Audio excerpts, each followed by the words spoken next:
Nimbus. The Space Gate to Dark World is charged up and now open. Welcome back, Twitch, YouTube, X. It's your boy KDZ bringing you guys into the market watch. And again, guys, the reason why we do these videos is because I have a huge passion for trading card games. I love talking about trading card games. I want to continue to build a community that has the same love and passion for admiring all those gorgeous lore windows as I do. And with that, let's get into it. Last time we was out here, we talked about Battles of Legend Chapter 1. It's coming up. I think it's like 2 weeks drop from this previous Friday. It's going to be dropping. So we should be expecting to see some spoilers this coming Tuesday coming up. We didn't get a YCS this week. The meta is still like up in the air as a, you know, in terms of like what's supposed to be popping off with Phantom Nightmare. Today is day 3 of Phantom Nightmare. Let's go back, look at the prices. We didn't check it out yesterday. Snake Eyes Popular. Not popular, Snake Eyes Poplar.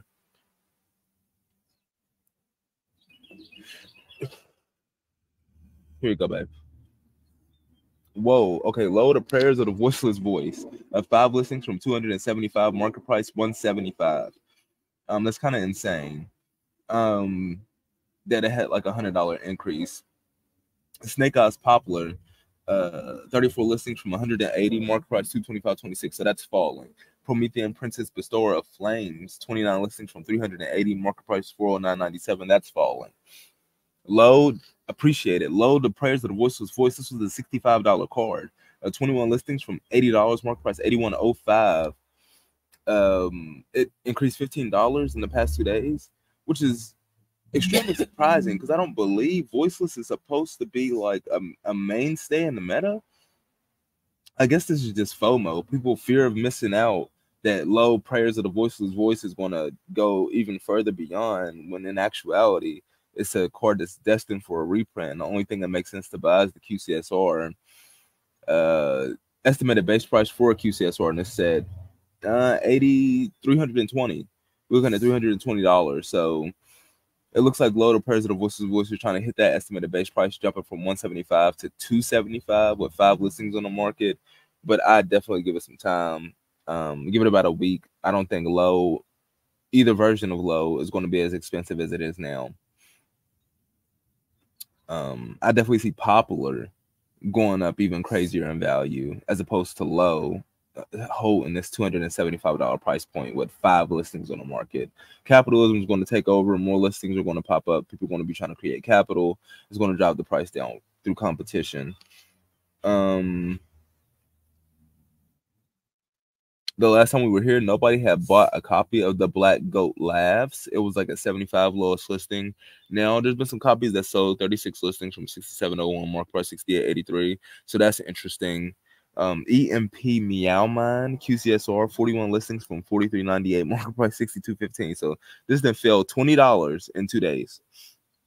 Snake Eyes Poplar was a $60 ultra rare, 106 listings from 49.99, market price 51.93. It's already been dropped $10 in 2 days. Let's see what else we have here. Promethean Princess Bestower of Flames is still $40 ultra.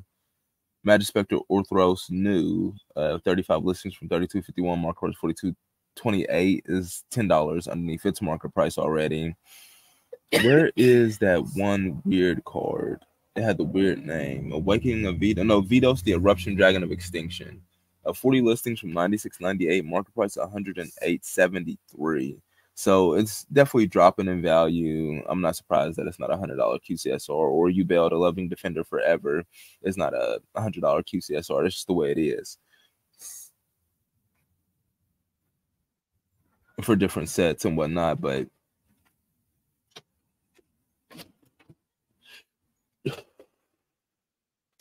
yeah, again, we live in one of the universes where Bestower of Flames ultra rare is more expensive than almost half of the QCSRs in the set. When you see 4 ultra rares per box, so you see 16 ultra rares for every 1 QCSR, yet there's an ultra rare that's more expensive than half of the QCSRs. Make that make sense.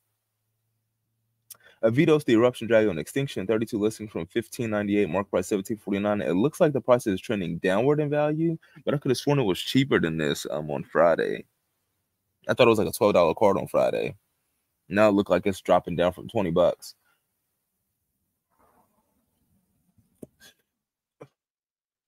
This Goblin Biker Grand Entrance has got to be a search card. It's a secret rare. It's 34 listings from $8. Market price $8.38. It's got to be a search card. Priestess of the Ashen City. Did I miss her QCSR? Let's go. Let's go ultra rares. A Snake Eyes Poplar, Promethean Princess, Saphir is a $10 ultra rare. Okay. You Build a Loving Defender Forever is an $8 ultra. Okay. A Priestess of the Ashen City. I don't remember seeing the QCSR for this.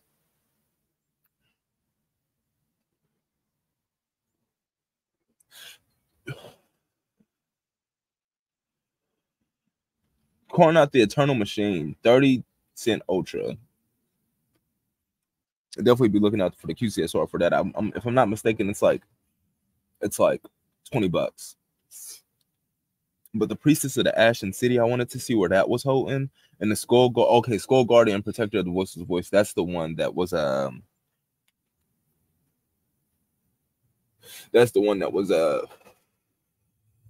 like fourth tops, QCSR price. But where's Priestess of the Ashen City going for QCSR? It's a priestess, it's a waifu, it's max rarity. Where's it sitting? Priestess, right here. Priestess of the Ashen City. It's in the top 10. 34 listings from $70.98, market price $81.47. Of course, with every influx of QCSRs, there's going to be more and more obscure ones that are just going to fall out and be forgotten about because they're not going to be highlighted on market watches. They're not going to be highlighted in the metagame, and people will just forget about them because there's over 10,000 unique cards in the Yu-Gi-Oh card game, and they'll fall through the cracks unless you're, someone like me who's constantly going over the market every single day. And just like in hours, things can move, let alone, like days or weeks if you don't come back and look at the market. Yeah, Carnot, $22 down here. The cheapest QCSR is Psychic Processor, which is not bad. But that's what day 3 of Phantom Nightmare. Let's jump into Maze Millennia. Yeah, we're gonna take a gander at quite a few of these newer sets. Bonfire Ultra then shot back up to $110. It fell back down to 90. Now it's back up 40 listings from 109. Market price $111.34. That's a bit rough. I mean, the ultra rare for Bonfire is almost more expensive than the QCSR for Transaction Rollback. Yeah, that's what I was hearing, that like Fire and Labyrinth were supposed to be like tops. What nobody talking about Ashen? What nobody talking about Voiceless?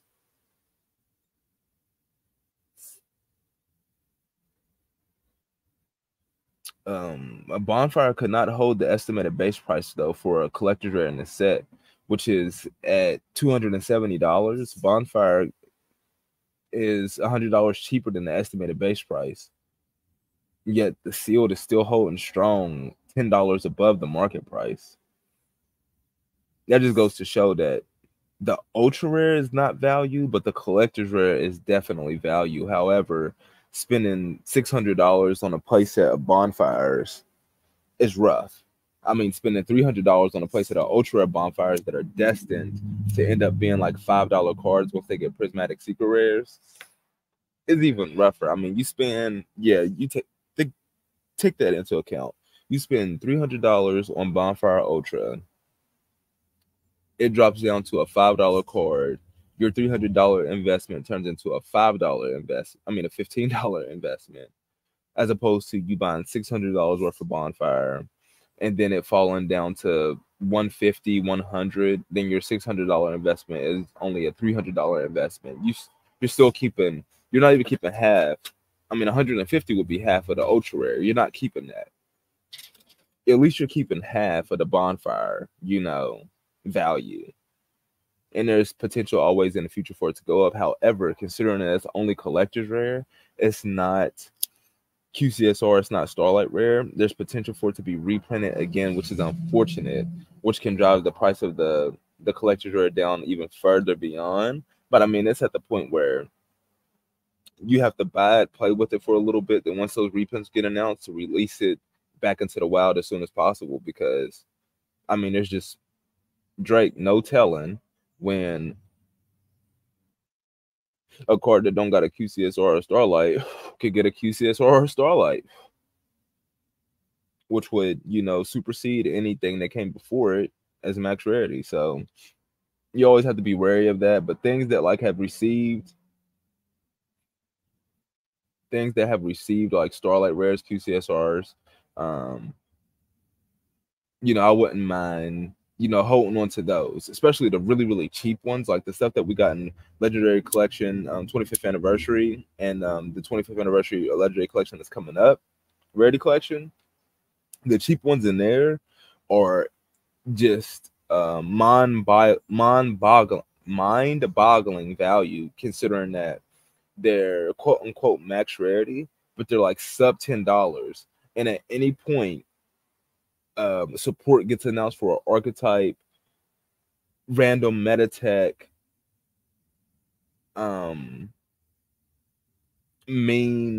it could spike in value and just never come back down because it's locked behind those sets. They're not going to reprint a QCSR of something. They're not going to reprint a card that's been reprinted in QCSR rarity and QCSR rarity again. It's not going to happen. So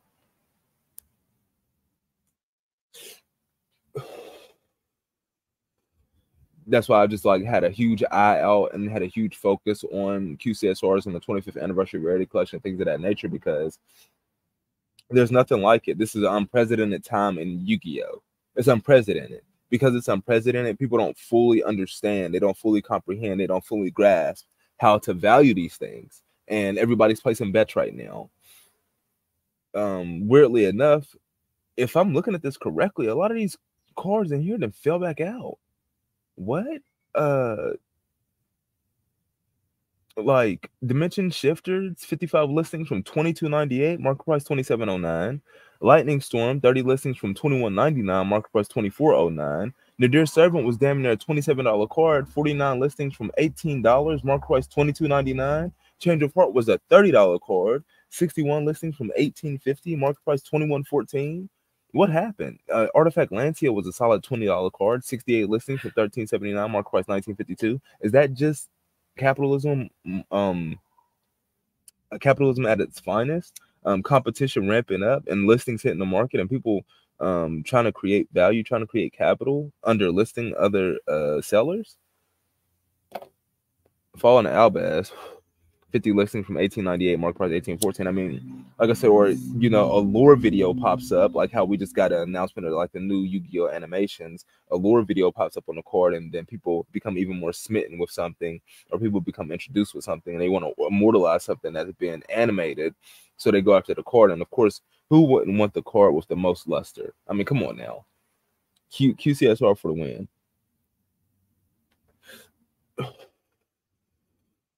But it's really, I mean, these are actually excellent value in themselves, the $20 ones. Because, I mean, just their diversity, their use throughout the metagame, and, like, the fandom that are behind a lot of them. But then, like, you come back here, and that's what I'm talking about. Like, you got Galaxy Eyes 4 Armor Photon Dragon. Say they do a retrain of Galaxy Eyes 4 Armor Photon Dragon where you need this one to go into the new one. The fandom behind Galaxy Eyes. All of a sudden, you need this card. What do people want to do?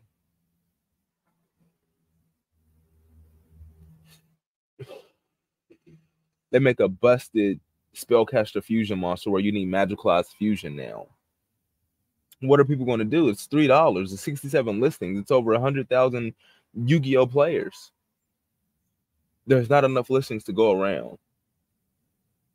It's going to poof and disappear. Wow, Spellbook of Judgment. This is a prime example, actually. Spellbook of Judgment was $3. It got off the ban list. It jumped up to 30. We come back 3 months after the ban list. 90 listings from $295, market price $295. It fell from 30 back down to 3. But that's the potential that a lot of these cards have.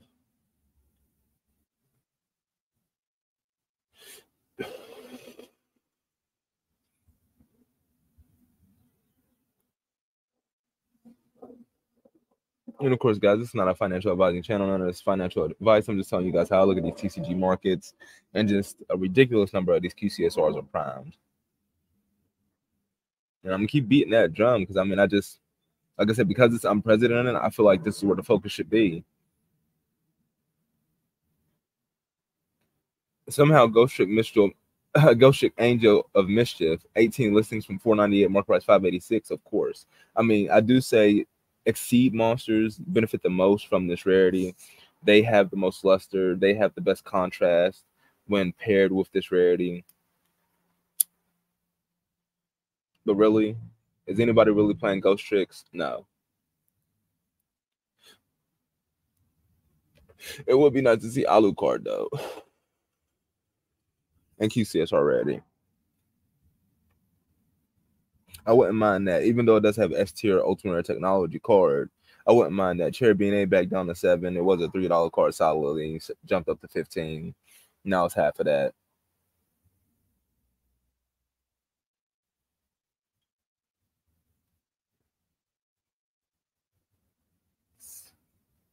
And this actually wouldn't be a bad time to pivot as well to like some Starlight rares that have QCSR reprints and that have fallen in value.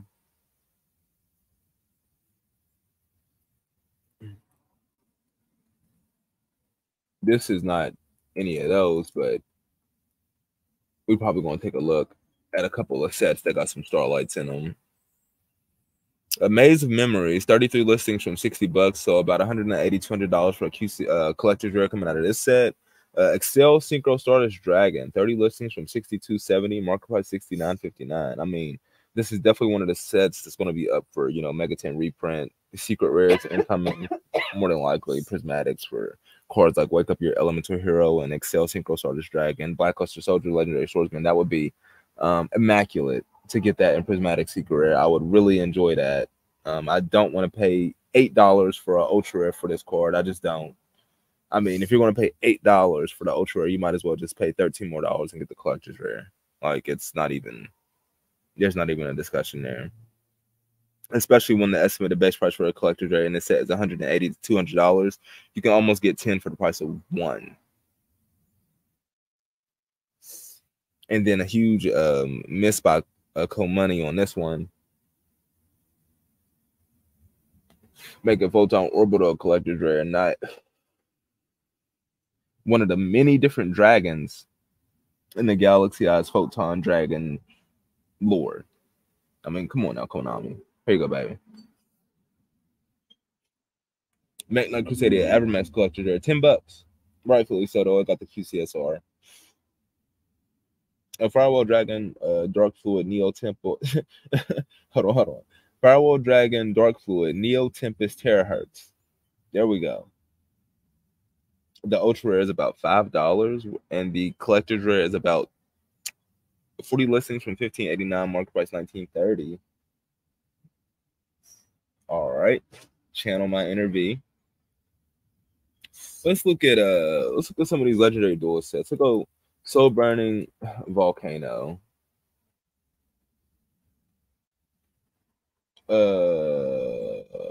Nani?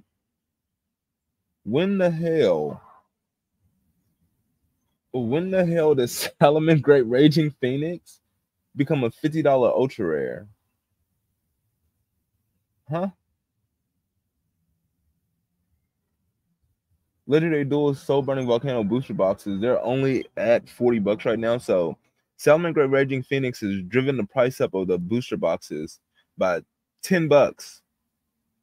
Shout out to Raging Phoenix. What is going on? I mean, there's probably a good chance that you'll pull Raging Phoenix in any one single ultra booster box too. So I mean, you're making your money back plus some.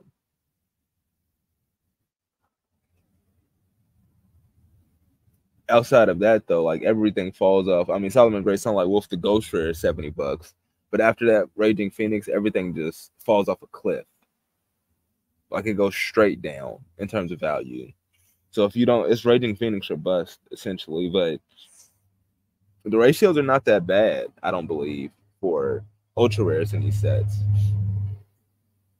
And then before this one, we had Duels from the Deep. My trackpad is extremely sensitive. Like I didn't randomly click multiple things. Trending searches: Sword and Yu-Gi-Oh, Card Destruction, Honest, Sunlight Wolf, Yu-Gi-Oh, Phantom Knights, Duels from the Deep.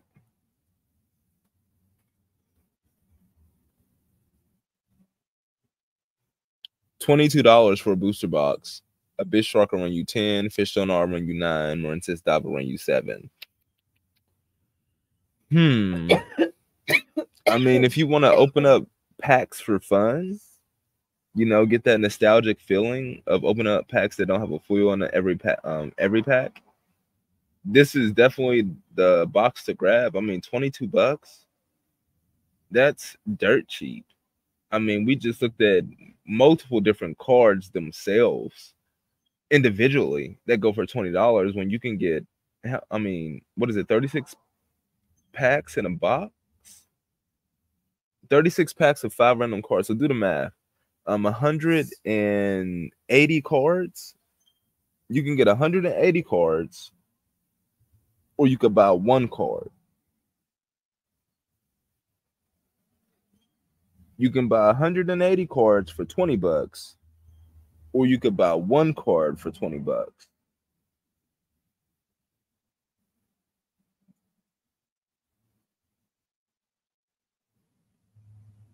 That's crazy.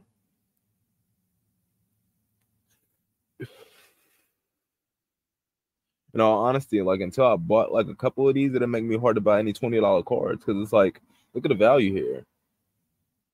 Synchro Storm, was that the one before this?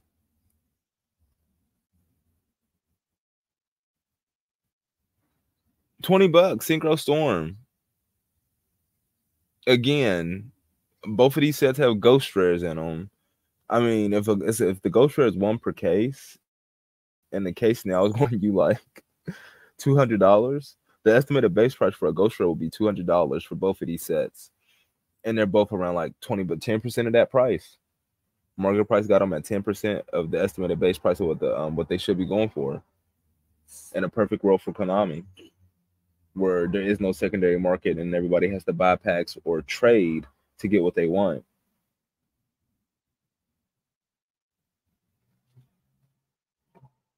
Soul Burning Volcano, definitely the biggest winner in this regard. But they didn't. They wind, water, fire. What we got? The only thing that's left next is Earth.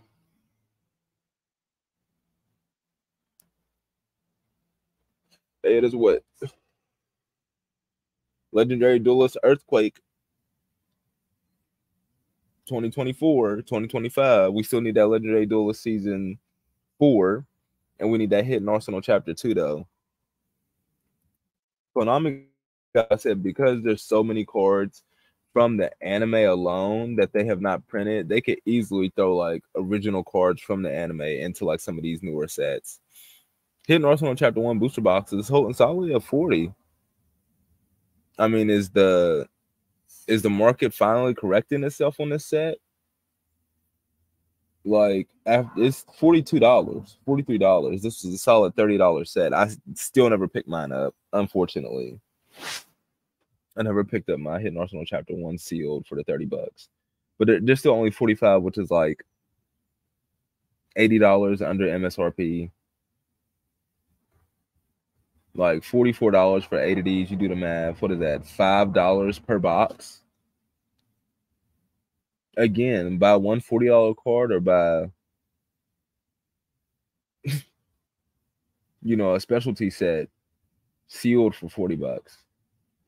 Medallion of the Ice Barrier. Wow, common. Dual terminal common technology. It is a cool card because it like adds one Ice Barrier monster from your deck to your hand, and it's not once per turn.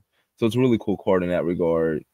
But wow, it's really elite in the set at 21 listings from $6. And I think it is like the only extra rarity version of this card. Was there a speed duel version of it? Medallion of the Ice Barrier. Because it came out like in a core set as like a common or something.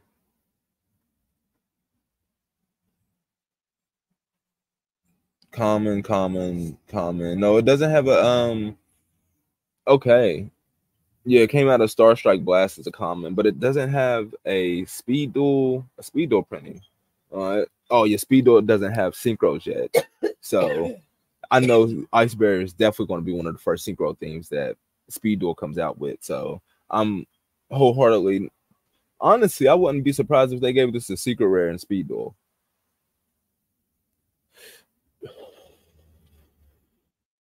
Like, what would they do? Speed duel, duelist cup, 5Ds, the duelist cup box. You have a deck for Greiger. Well, it'd be kind of hard to throw Ice Barrier in there because you have Yusei Jack, Greiger, uh, Luna, Akiza. You got the Professor. You got Sir Ransborg. Oh, and you have Hunter Pace. That would be so freaking dope if they put Hunter Pace in there.